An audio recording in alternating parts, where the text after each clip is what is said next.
The secondary eclipse is the smallest decrease in overall light emitted from an eclipsing system as a cooler celestial object passes behind a hotter celestial object.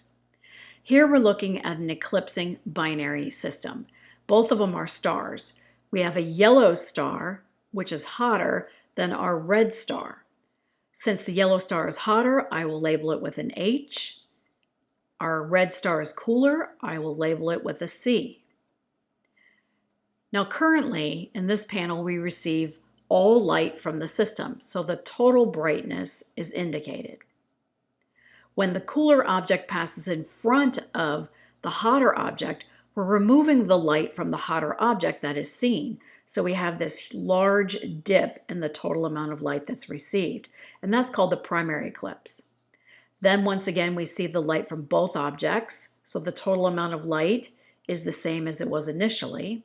Then the cooler object passes behind the hotter object, and we're removing the light from the cooler object.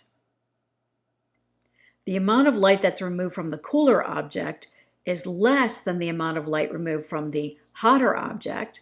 So the second eclipse with the lower amount of light that's removed is called the secondary eclipse.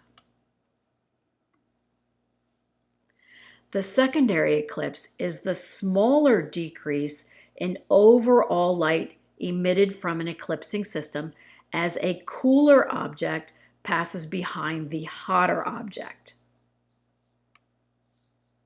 In this animation, we are looking at the cooler object, which is colored red, that is passing in an eclipse around the hotter object. And when the cooler object passes behind, we have what's called the secondary eclipse.